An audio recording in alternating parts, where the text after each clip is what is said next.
Hey friends, it's Sarah, and I'm gonna go on vacation.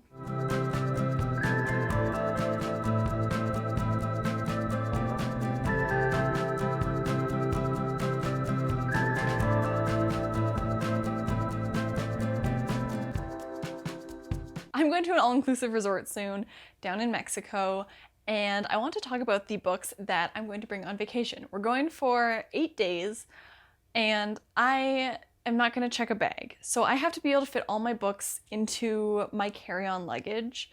And I have like a little wheeled suitcase, so I have a fair amount of room. And because it's an all-inclusive and we're going somewhere hot, I don't have to pack like a bunch of bulky clothing, so there's more room for books.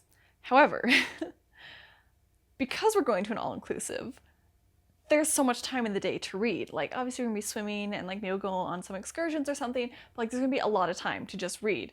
So I need a lot of books. And I am going to borrow my boyfriend's Kobo and get him to download some books on there so I can read those. But I figured I would also bring some physical books because I do much prefer reading a physical book to an ebook. And I have a selection of 5 books that I am hoping to bring with me and read. And I think sometimes resorts have like a little free library sort of situation. So I'm going to bring some books that, not all of them, but a couple of them are ones that like have been on my physical TBR for ages. I haven't read them. I'm like, I'll probably read them and then be like, yeah, that was fine, but I'm not like super invested in them and I don't necessarily want to keep them. So I'm hoping that they have a little free library at the resort that I can just kind of like leave the books there once I'm done with them, and I won't have to carry them all the way back as well. So that's my plan. I have 5 physical books that I am hoping to read, and I'm not quite sure which books I want to download onto the Kobo yet, so we'll see when the time comes what ends up on there. The first book that I want to bring with me is 17 Last Man Standing by John Brownlow. This is an ARC that I got, when did this come out? In 2022. I went to like a publishing, like, here's the big books coming up before Christmas sort of thing. And this was one of the ARCs that we got for going there, and it sounds interesting, but it's never been really high up on my TBR list. And this is, especially this one, is one that I think I'm going to read and be like, yeah, that was fun. I don't need it in my collection, and I can just like leave it there. Here is the plot summary on the back of the ARC. It says, "You'll never know my name, but you won't forget my number. Behind the events you know are the killers you don't. When diplomacy fails, we're the ones who gear up. Officially, we don't exist, but every government in the world uses our services. We've been saving the world and your ass for 100 years. 16 people have done this job before me. I am 17, the most feared assassin in the world. But to be the best, you must beat the best. My next target is 16, just as one day 18 will hunt me down. It's a dog-eat-dog world, and it gets lonely at the top. Nobody gets to stay for long, but while we're here, all that matters is that we win." So it sounds like a fun kind of James Bondy, like assassin, best assassin in the world. It's going around doing government killings, has to watch out for the next person who's going to take their place. So it just seems like a fun, like good beach read action thriller kind of book. Then for something absolutely completely different, I'm figuring that I'm going to have like long extended periods of time to read. I'm going to only have a few books at my disposal, so this is a great time to read books that take like a little bit longer, that maybe are harder to read, that I'm more inclined to like put down in favor of something else. So I'm going to bring Persuasion by Jane Austen with me because I watched the movie adaptation with Dakota Johnson, and after watching that, my first thought was, dear God, poor Jane Austen. Surely the book is actually better than this. I think it's the first movie that has made me be like, this can't be what the author intended, because I thought that movie was really rough, and I could see the bones of Persuasion by Jane Austen. I could see her vision and what the book, I'm sure, was like, and how they had ruined it. No offense to Dakota Johnson, but that wasn't it, girl. I'm so sorry. So I was like, I should read this, and I read like a little bit and it was fun, but then I got distracted by all the other new fancy books that would take me a lot less time to read than, a book from the 1800s. So I'm going to bring this in hopes that having long stretches of uninterrupted reading time will encourage me to delve deeper, read a classic that's a little bit more taxing than normal. And it's not that long either. It's nice and small, so that's good too. It's only like 223 pages, so I think it's doable. Will I look like a pretentious idiot sitting on the beach reading Persuasion in a bikini? Maybe. But that is my cross to bear, so we'll just do it. Persuasion, in case you don't know, Anne Elliot lost the love of her life 8 years earlier, and the sorrow lingers on. Yet the dashing Captain Wentworth did not desert her. It was Anne who rejected him because she was persuaded that she could make a better match. She never did. Suddenly, life deals them a second chance. Anne and Wentworth meet again on the social circuit. He acts coolly and even openly courts a younger woman, yet Anne remains painfully alert for the slightest hint that their love might be rekindled. Jane Austen's last novel, published posthumously in 1818, it's like the OG second chance romance. So, then we have Next Year in Havana by Chanel Cleeton. This is a historical fiction kind of romance. I picked this up at the thrift store because, what's her name? A Story for Coffee? What is her name? Olivia on like YouTube. This is, I think, one of her favorite books. And she talked about it so much that I was like, I gotta read it. It sounds really good. I enjoy historical fiction. But this is set in Cuba, obviously, and it says, Havana, 1958.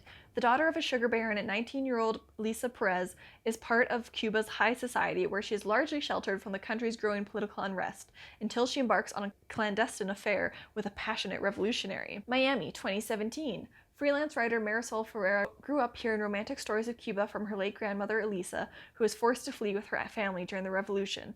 Elisa's last wish was for Marisol to scatter her ashes in the country of her birth. Arriving in Havana, Marisol comes face to face with the contrast of Cuba's tropical timeless beauty and its perilous political climate. When more family history comes to light and Marisol finds herself attracted to a man with secrets of his own, she'll need the lessons of her grandmother's past to help her understand the true meaning of courage and what it means to be Cuban. So it seems like a good, again, kind of beach ready, like historical fiction romance sort of book. It sounds interesting. And again, I'm not sure how I'm going to feel about this because I do love historical romances. I have like 2 different videos. I think by the time this comes out, I have 2 different videos talking about various historical romances that I've really loved, but this is maybe more on like the literary side. And I have enjoyed historical fiction in the past, but it's not always been a genre that I really gravitated to. So this one, I think, like 17, could end up being one that ends up staying at the resort. But I don't know, I could also see it coming home with me and me really enjoying it. One that I will not be leaving at the resort, but is nice and small, so it can come with me, is The Rescue by Nicholas Sparks. Jenny, this one's for you. My lovely friend Jenny got me this book ages ago, when the library still did library sales. They don't do that anymore. But she got this for me ages ago because she loves Nicholas Sparks books. And I was like, it does sound good, and I do want to read it. And I just have not read it for years and years, and I'm so sorry, Jenny. But this, I'm going to do it. I'm going to take it to the beach, and I'm going to read it where it deserves to be read, on the beach, in the sun. And finally read this and then bring it home with me because it was a gift, and I'm not going to leave a gift at a resort. But this is, this one says, volunteer fireman Taylor McAdden is driven to take terrifying heroic risks to save lives, but there's one leap into the unknown he can't bring himself to make. He can't fall in love. A man who likes to rescue troubled women, he inevitably leaves them as soon as they want more from him. Then, one day, a record-breaking storm hits his small southern town, and Taylor comes across a young single mother named Denise Holton in a crashed car. When she revives, Taylor finds himself looking for her missing son and involved in a rescue different from all the others. This one will require him to open doors to his past slammed shut by pain, and with Denise's help, dare him to make the greatest commitment of all: love someone forever. So, it's a Nicholas Sparks, you know, it's gonna be a Nicholas Sparks book. I'm sure it'll be good. So, this is it. This is several, like, half a decade's worth of friendship coming to fruition here. And then finally, another one that I don't think I will end up leaving at the resort is One Golden Summer by Carley Fortune. I was very fortunate to be given an arc of this book by Berkeley, so thank you so much to the publisher. And this comes out, I don't know if they've put the month or the date first, May? Yes, this comes out May 6th. This is Carley Fortune's 4th book. I loved her first book, hated her second book, loved her third book, and I'm hoping the pattern doesn't continue and I just keep loving all of her new books. But this actually follows characters from the first book.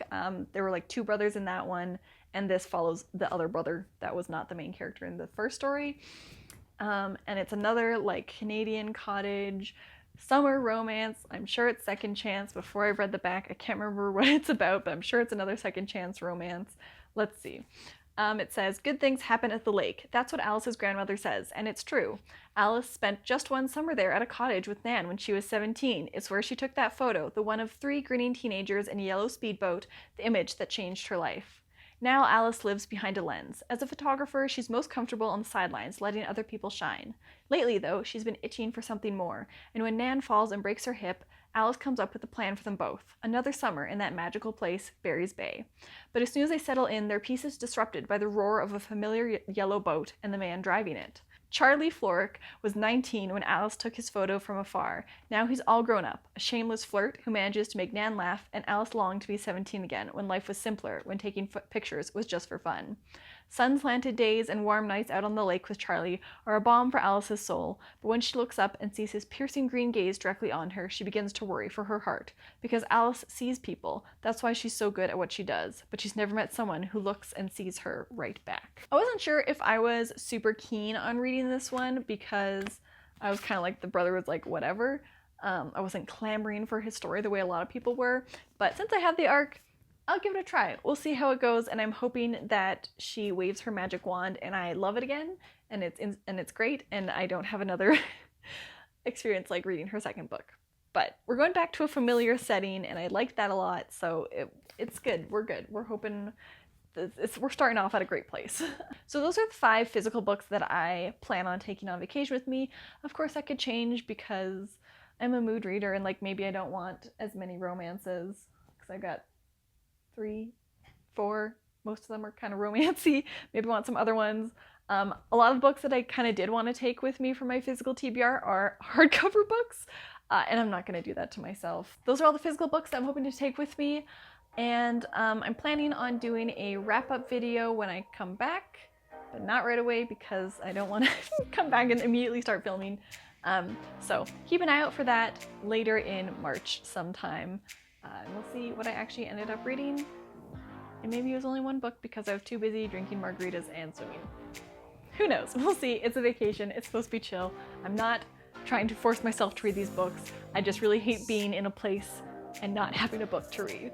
So that's why I've got a bunch of them and a bunch more that I'm hoping to download on the Kobo. Thank you so much for watching this video. Don't forget to like and subscribe, and I hope to see you next time. Now go read a book. I didn't say what Persuasion was about. I'm so sorry, y'all. Charlie. I can spacing. It sure is an arc. Daisy's back. Hi, Daisy. What? She's bullying me for food. Can you hold that for me, Daisy? Yeah, thank you. Good girl.